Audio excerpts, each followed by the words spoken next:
Hopscotch-N-Jacks, a podcast where we take our inner child back to school to unpack and unlearn the lessons that shaped us to better ourselves and our futures. I'm Karen. And I'm Justice. Let's go. Boom. And now it's time for our morning announcements. So, have you ever considered what it's about us that makes us feel like we always have to be right? Or better yet, what do we get that thrills us from correcting other people all the time, Karen? Is it human nature? How dare you? I know, right? Or something that everyone enjoys to do? Or maybe, is it something that made us this way? Like something that may have happened during our childhood that has sparks a trigger with our inner child? Mm-hmm. I don't know. I think this is something that we should really examine and try to see what we can do to correct it. What do you think? I think that we're talking about that part of us that likes to be the smartest person in the room. How that desire to, actually, someone that alienates other people in our lives, and how we can use those powers for good and not just to make ourselves look good. Tell me about it. So in order to really focus in on this topic, we're going to reference to this video that's online. Mm-hmm. And we wanted to really unpack it and discuss it a little bit. And it was put up by Harvard professor by the name of Sun Mi Xiao. Mi Xiao is the first and only instructor that teaches Gala at Harvard University. And he does this thing where he explores social experiments online.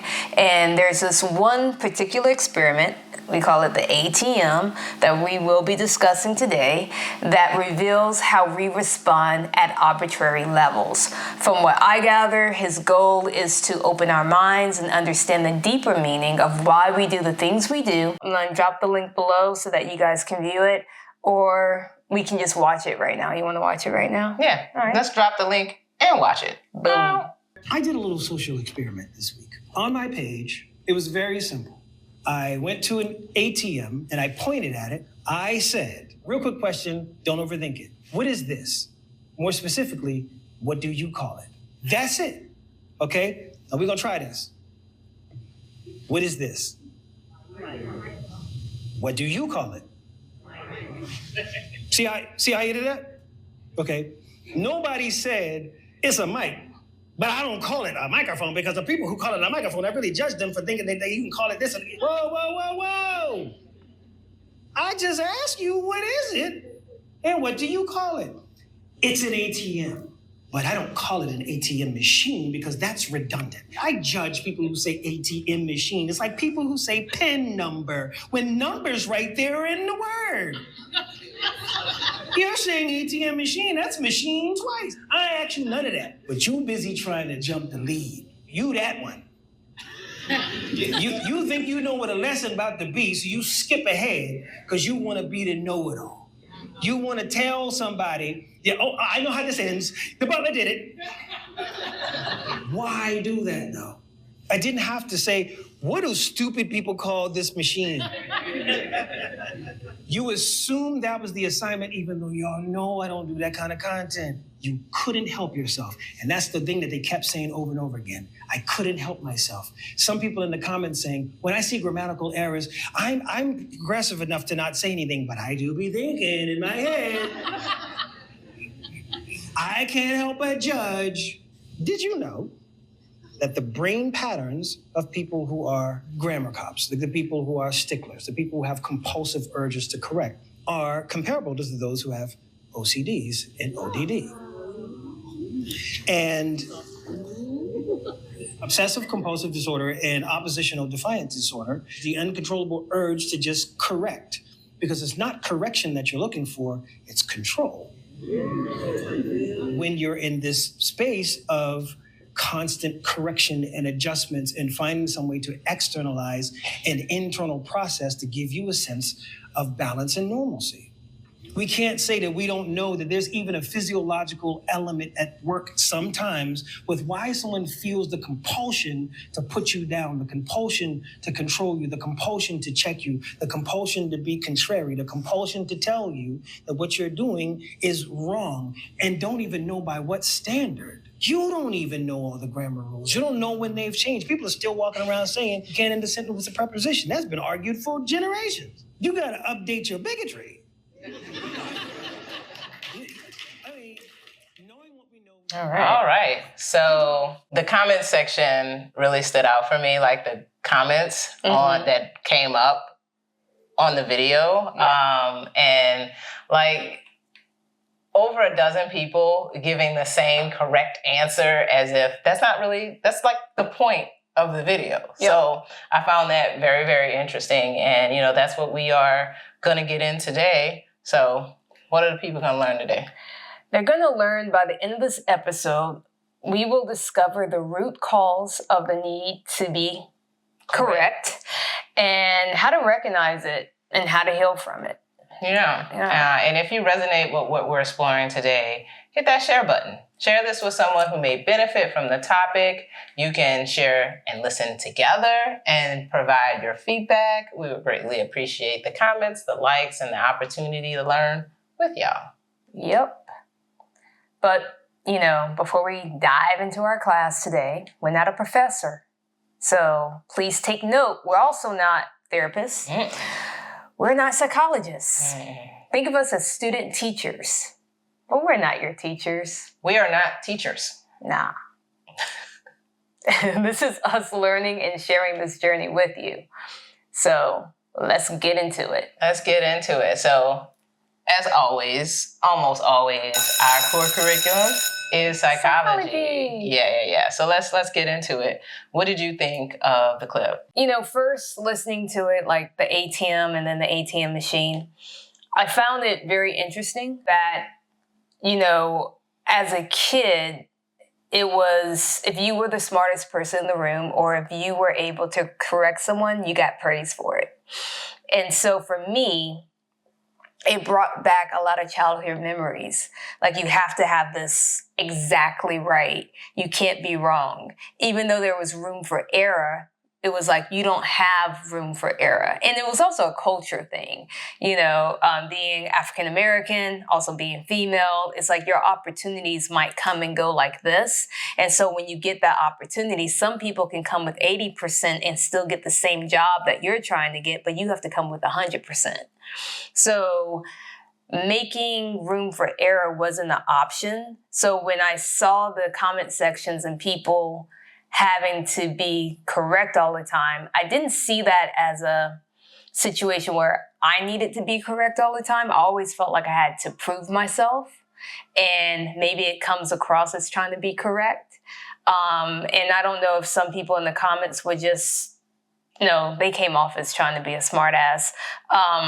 But that's the internet. People just think they can say what they want and just run away with it. It'll all catch up with you. But at the end of the day, I have had situations where someone always had to try to speak as if they're the smartest person in the room. And it seems like you minimize everybody else for no reason. Right. For no reason. And that's a sign of insecurity. For sure. That's what I got from it. What about you? I think I got similar things. I don't know that. I mean, I get what you're saying about being the smartest person in the class. Like that was definitely a thing. You get the gold star. Exactly. Like I remember being in class where they would call on you if you never said anything. So you have to jump in, especially when you know the answer. So I have to get in early. So I don't want to get called on the thing that I don't have the answer to. Yeah. And I remember being, wanting to be the smartest person in the room because I wanted to be the one the teacher liked the most. The teacher's pet. Yeah, you exactly. You so look like a teacher's pet. I mean, I was too, so I'm not judging. I'm just saying that's one of the things. But I'm okay with it because I know who I am. You know? So a lot of times when people say something and you're just like, really? And you're like, only if I really, really disagree. And I'm gonna be like, no, it's not that. But did your schools ever give you like the principals? You had the principals on the roll when you did the report cards, but then also student of the week, and you get those stickers to put on, bumper stickers to put on your car. Like my kid was the student of the week. My mom would not put anything on her car, but yes. Yeah. It was always felt good. That's another thing, know, because you were doing something what they considered exceptional or good, then you got highlighted. And maybe that's that validation that we experience as kids that carried over into our adulthood. Yeah, absolutely. I think that that is a big part of it. Literally just wanting to be one of the adults' favorite people. And adults always rewarded you for being smart. Yeah. I constantly got, oh, she's so studious. So that was important to me. Yeah. And I think that carries into adulthood. Yeah. And it also was I just thought about this, like it also showed everyone outside what it was like being a parent of a child. It made your parents look good. Yeah. Your parents, like people like, oh man, you raised your child correct, or your child is so well behaved, or they're so smart, and it was almost like a validation and recognition to our parents that they were doing a good job as well. So you ever hear your parents say, don't make me look like a fool, or don't make me look like an idiot, right? You know what I'm saying? So I think I carried that over as well. Like I always want to make my family look good. Yeah. You want to be valued. It speaks to your worth, honestly. Yeah. So I think that that's a very big part of that. And it's a core belief of our childhood that being smart is what brings us value. So it's a thing that we could probably work on too. Yeah. I mean, it brings the value, but then it also touches on people that get very defensive at times. That's the people in the comments. In the comments, it's like so offended. Like, why? I mean, that was the whole thing about the ATM. It's like, you're not, think about it, you're arguing about an acronym.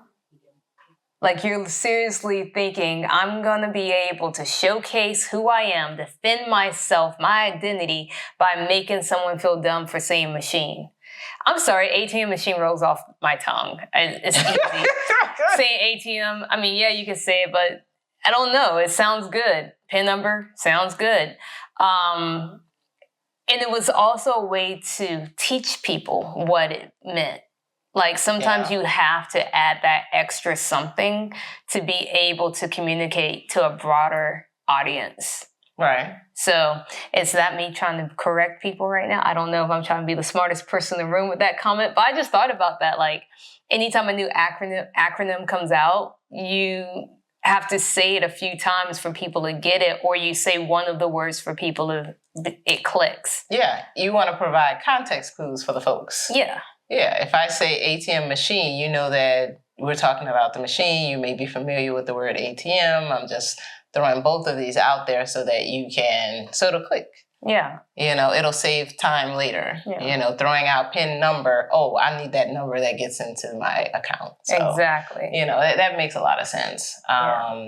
It's crazy that people would argue about it or be in the comments saying that or calling people dumb because of it. Yeah.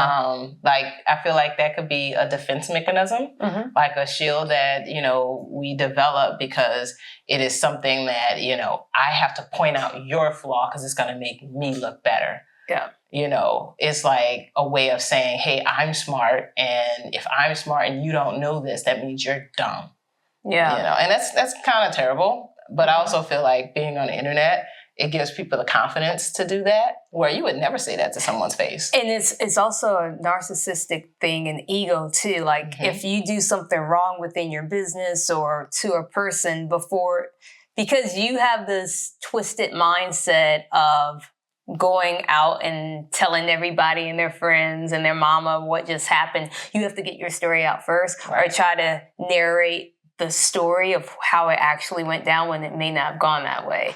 So you're trying to do some auto correction that's not necessary because you want to make sure that everybody knows your side first. So you already got that defense mechanism up to immediately disable any other narrative that can come out if people actually saw the truth. Right. So that's a whole nother thing. That is a whole nother thing. But I think that is very interesting how it can be a reflection of us if we think about it that way. Like, if we look at ourselves and look at the why we're doing this, is this like a mirror showing showing us who we are? Like, is like that a reflection of our inner child? Or is that something that I think we are battling our inner child right there. I think as soon as it happens, we are trying to fight something that we tried to fight as a child. Mm-hmm. You know what I'm saying? It's like, it's not okay to always try to be correct. Mm-hmm. So you're reparenting yourself. So when you hold that mirror up and you're like, oh, I see what I'm doing here, and I see when it started to develop in me as a child, you have to go back to that moment in time and retrain your brain on how to actually behave or react. Right. So that when things like that present itself in your adult life, you're able to react in a better manner. Mm-hmm. And it's a hard thing. No one's perfect. I mean, we say it all the time. At least you acknowledge it first and give yourself fucking grace. Right. You know what I'm saying? Yeah. And that said, I do feel the need to put up some defense for the corrector. And this is more because I feel like... You in that category? I am. And I don't honestly feel any shame about it because it, again, speaks to, whether or not you know who you are, and what energy you're coming with things. Because I am someone who is a corrector, but I generally only do it with close friends. Like, I will only do that with I will only do that with, someone in my family, someone who I feel like is going to appreciate it.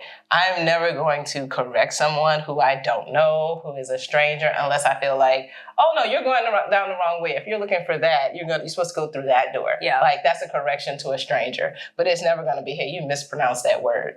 Yeah. It's never going to be something where I feel like it's not my place, or I don't know how you're going to react to that. I think that, there are people in my family and people who are close friends who I'm like, you want that correction because you want to present yourself in a way where, you're not, I don't want to say embarrassing yourself or whatever, but, if no one tells you that salmon is pronounced salmon, you go into a business dinner and you say you want salmon, and I could have helped you, not do that. I think you would appreciate that, right? So I do think that there is an energy in which things can come from, and it makes a difference whether or not you're doing it on a one-on-one kind of way versus doing it in a room full of people. I honestly think that, it really depends. Yeah, I actually had with friendships, like what you're saying, that can happen, but then you get that one friend that always has to correct you, and they're the person that people are like, this person's coming to the party. Yeah. But, outside of friendships, in a business situation where you have someone in the room that always has to correct somebody. Mm-hmm. And a lot of times they're always trying to correct that person because they want to make themselves look like they're look good in front of their superior. If they are looking for a promotion and they're trying to question another person's promotion, or like if they're in a meeting with someone, they try to demean them in front of their superiors, or minimize what they're saying in front of their superiors so that they can be like, you promoted them, you didn't promote me, look at this. Right. And it's a sign of insecurity. It's a sign of you feel threatened. Yeah. And it's a sign of that's probably why you're not promoted, because people see that. Yeah. And you don't look like a team player. You don't look like a team player. You look like someone that's always going to look for the worst case scenario and bring that to light and say, this is why we can't move in this direction, versus what can we do to uplift our team in order for us to get to that next level? Don't point out the problem, point out a different solution. Yeah. How about that? And that's something that I learned by my mom. My mom's like, don't come to me with problems, come to me with solutions. Yeah, absolutely. And so some people need to do that in the workforce and friendships and relationships. In relationships in general, because like we said, we're unpacking how this hurts you in your life. I think that this can show up in our relationships as well, romantic relationships as well, because I do think that belittling your partner, because that's what it could come down to. You know, again, it depends on the energy. You know, why do you feel the need to say this, especially in this intimate moment? Like, why can't I mispronounce a word with my partner? Yeah. Like, or why are you correcting me on how to say I love you? Is that a thing that happens? That has happened to me one time. I was like, I love you. And they're like, ooh, you don't say it like that. I was like what? Like, how do I say it? Like what? Like, what did I say? Where did I mess up? I love you. I'm not with that person anymore, so maybe they're right. Maybe I didn't say it right. You're supposed to say it in Spanish, te amo. Ironically, she was in Spanish. Hilarious. You don't say I love you. You say te amo. I don't understand this, brutish English language you're speaking. What the fuck?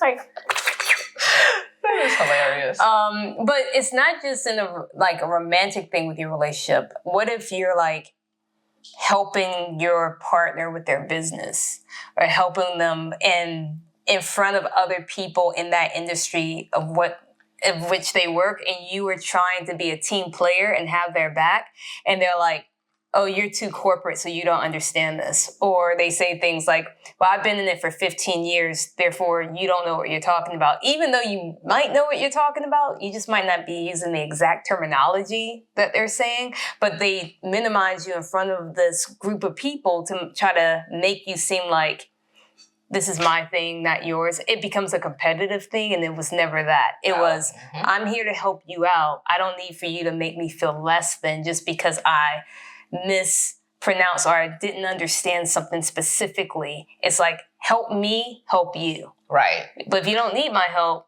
then okay, I'll stay home on my holiday. Yeah. Instead of coming here to help you. Right. It can damage it in so many different levels. Yeah. I mean, when you don't feel valued in your relationships, what are they worth? Because they only diminish you. Or that could be the attempt, and it's you recognizing your worth that says, no, I can't be in this because you don't see me for the value that I bring, and I can't be here. And it's making it feel like a controlled situation. I mean, some Michelle said it. It's like, it's a thing about being controlled. A lot of people in relationships, friendships, everything, they want control. Yeah. And one way to have control is to always try to make someone feel less than. That they're second guessing their choices, they're second guessing what they're about to say. But you know what? What's funny is that I feel like some people choose people to be in their lives in that way because it makes them feel better.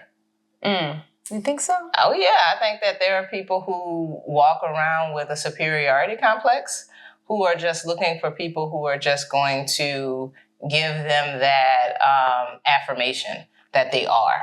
Like, okay, you said this wrong word, or you think this and it's incorrect, and so therefore I am better than you, and you just affirm that for me. I'm with you because it makes me feel better, feel smarter, and I, don't want you to ever feel like you are worth anything because that diminishes my superiority. What type of attachment style is that? Ooh, I feel like that. I don't know if that's an attachment style though. I feel like I think avoidance try to do that sometimes and then push you away. Oh, I can't attach myself to you because of this, but I'm not going to walk away because you still affirm me. Yeah. I can see it. Yep. And a little narcissism right there. I was about to say, there might be a little personality disorder in that. Yeah. But yeah, I think that also goes into it. So if we are potentially missing opportunities for promotions, we are not recognized as team players, and we might be, fucking up our relationships, our friendships and family, what can that lead to? Anxiety. Mm-hmm. Anxiety, it's got the best of me. And constant questioning of oneself. So basically, you're really trying to focus on that inner corrector and how to heal that. So let's get into that. What's the first thing you need to do in order to start your healing? First, I think you can answer this with me. I think we have to identify. All right.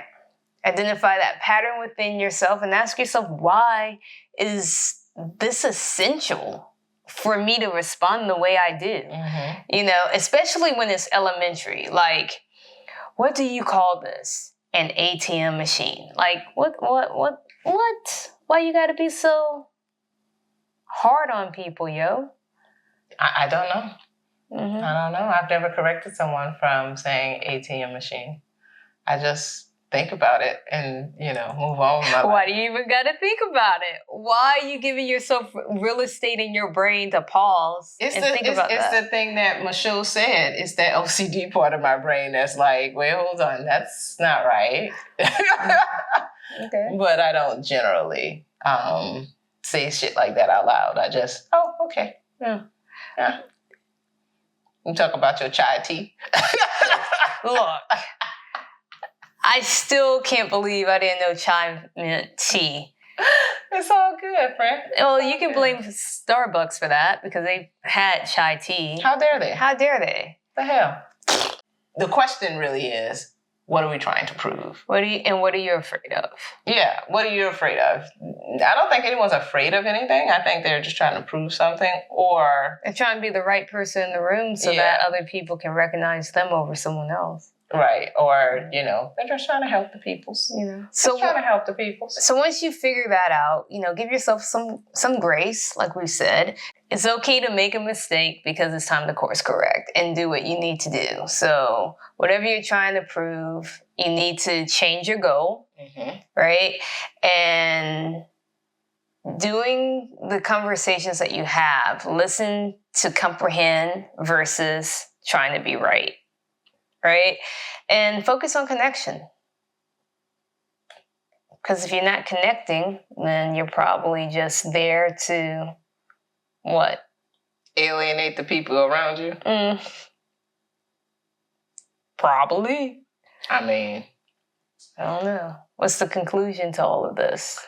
Well, I think that in the end, if we're looking at it the correct way, this experiment could be a mirror for us. Take a look at your actions and see what is reflecting back to you. Is it that we are trying to fight some battle that we started as a kid, that we wanted to be the smart one in the room, that we wanted to be at the head of the class? We're not in school anymore. We don't have to do those things. Yes, we live in a capitalist society where the strongest and the smartest rise to the top, but also those are the people who are probably not having the best relationships in their lives, So look at that and figure out how to fix it. Yeah. Recognize that, real confidence is not always about being right. It's being secure enough to say, I don't know, or to laugh at a mistake that we might have, or even to let something go. You hear something that's incorrect, let it go. Let it go. Let's just let it go. Because your worth is not contingent on being the smartest person in the room. Your worth is contingent on who you are and not really your performance. Amen. Yeah. Amen. Hallelujah. I appreciate you. No, Deezy, I appreciate you. I value you. Yeah. Yeah. Same. Good job, friend. Good job. You want to get the people some homework? Yeah, because you know what? I'm a student teacher. I'm not gonna do it. All right, TA. Yeah, you know what I want? I want you to try the ATM check-in. That's what we're gonna call the homework assignment. The next time you hear a little grammatical mistake or a minor factual error or just anything that's just like minute, let it go. See if you can just be like, I release you, you know, and see what happens. See if you can give that inner child the gift of peace, because that's really what it is all about. Give yourself some peace, and let them know that it's okay. They're worthy of who they are then and who they are now. So, yeah, just relax, relate, release. Yeah. Oh, I think it's time to go after school. We take a dip in the pool, which is really on the wall. Wiggle, wiggle, wiggle. I got a color TV so I could see the Knicks play basketball. Oh my God, you did that like on the beat for the first time. It took only how many episodes? How dare you point that out? Yeah. Did you learn nothing from this episode? I didn't, and I did it in public because everybody's going to hear me say that. You did. Well, friend, I still... So it's not just me. Yeah, I just got it. OCD or is it your need to be correct? You want to be the most on beat person in the room? Is that you know, because it's been killing me this entire time. I've been holding my tongue and, you know, I've done the homework. And then when I hear it right for the first time, I'm like, oh my God, do it again next time. Please, friend. That was awesome. I refuse. I'm proud of you. I won't. That was like a backdoor type compliment. A backhanded compliment. Yeah, that too. Thank you. You're welcome. Yeah, see, we got each other back. Boom. That's how it works here. Hilarious. So what I'm going to do, since we're already communicating about this, I'm going to keep going and working on my communication skills. Yeah. You know, within, you know, work and within clients, as well as with people I'm talking to. Friends, foes, whatever, hoes, let's go. I don't know, it was a rhyme that just came out. I need to know about these hoes. I don't talk to any hoes. I don't know any hoes. It just came out. It was like my gangster side. So I'm going to talk about what I'm doing right now. Okay, what are you doing? I'm working on my writing. You work, yay. Yay. I do that. You do that? I be writing. You do that a little bit? You know what? Mm-hmm. Just a tiny tad. What you doing for self-care? I need a rest. I need to sleep. I feel like I've been on the go, go, go. Mm-hmm. And there has been times where I've been able to sleep in. But the thing is that I'm so determined right now and so focused that I'm like, I can sleep later, you know? Yeah. And I don't know if I can. I'm like... Are you getting them 8 hours? I'm getting some hours. Because this is the thing. It's vague as hell. Yeah. I'm being vague as hell. I'm getting some hours. I'm getting some hours. I'm getting enough to function. But, you know, and when I say rest, it's not just about sleep. It's like taking a day to rest. Mm-hmm. Like not worrying about the podcast, not worrying about my photography, not worrying about work, not worrying about other people's feelings. I just need to let myself rest. Yeah. You know what I'm saying? Yeah. That's all I'm saying. Understood. What about you, friend? I am trying to vacation plan. I have not done anything this year. We should vacation together. Yeah. It'd be interesting. Yeah. We should get out of this city. I am kind of tired of the city. I gotta take a break. Take a break. So have you ever solo vacation? I mean, I've gone to a place and been by myself, if that's... Yeah, that's solo vacation. Yeah, but I kind of feel like that's like I'm just going to be in someone else's space as opposed to I am going to enjoy myself in another city. Got it. Doing a tourist thing, that's not something I've done. But I have done like, let me go get an Airbnb in Palm Springs or some shit. That's not necessarily a vacation if I ain't do anything, right? It's kind of like I mean, you got to weigh. Yeah. That's one way of thinking about it. Anyway, yeah. Yeah. It's time for that time capsule. What you got for the time capsule? You about to run around this room real quick? No, I'm not. But I am going to bring this guy out right here. Boom. Boom. What's Focus. this, my friend? This, my friend, is a camera. I love taking pictures, as you know. I love doing photography. And this is just another way of self-expression. But I'm very critical of myself. Oh, shit. I just broke it. Did you just break it? Yeah, but you know what? It's Lego. It's a Lego. And that's what I love about this. This is an all Lego camera. It is fake, people. I'm trying to open it. You telling people you're a photographer with a fake camera? Yeah. It's so cool though. Look at girls? this. This is how I get the girls. I was like, yo, I got a fake camera. Want to come up and see how it works? Tell them it's fake or you, nah. Nah. I'm a Canon R5 person, so little plug right there, Canon. I would love to get some new cameras. Anyway, well, fuck, I can't open it for some reason. It opens. It's like I can put film in here, like fake film.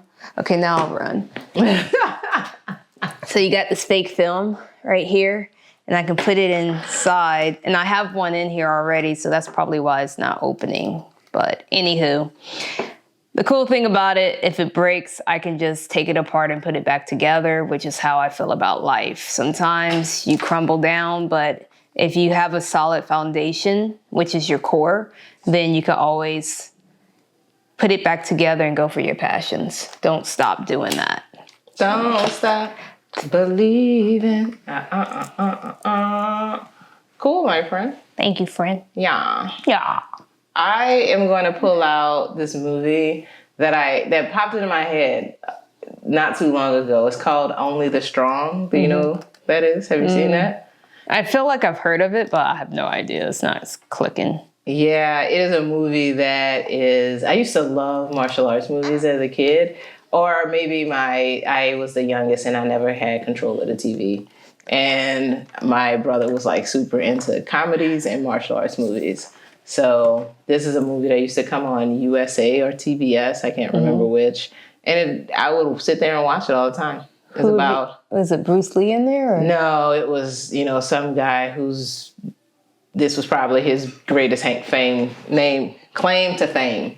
And he did capoeira, and he was in one of those, high schools where he was assigned the kids who were bad and couldn't be in regular class. And so he's teaching them while there are gangsters trying to get the kids to sell drugs or some shit like that. Yeah. It was one of those movies. And I loved capoeira. It's that one of those dancing martial arts. Yeah, it has rhythm. Yeah. I don't have that. Also, my wrist strength. You're so light. Dude, we be dancing sometimes. We be killing it. Yeah, I dance, but I'm not, a dancer. But anyway, the point is, it's a great movie. It just popped in my head, and I'm just like, go and watch it. It's connected to nothing except, a piece of my childhood that is very nostalgic because I saw it so many times as a kid, Yeah. They used to play the same shit over and over and over again. Facts. So check it out if you could find it on your Amazon Primes or your, probably not on Netflix. It could be. You never know. Just Google it. Probably on a Tubi. Yeah. But I think it's time for some extra credit. Let's give the people some extra credit. What type of extra credit we looking to give? Follow us on Hopscotch-N-Jacks Pod on Instagram, or you can write to us at hopscotchandjackspod@gmail.com and subscribe wherever you get your podcasts. Yes, do that. And for extra credit, get to know us at Karen Got This with a C and a Y. And at Art of Justice with the IS, not a ICE. Share, like, follow, and comment below. Yes. Here we go. Appreciate you. Deuces.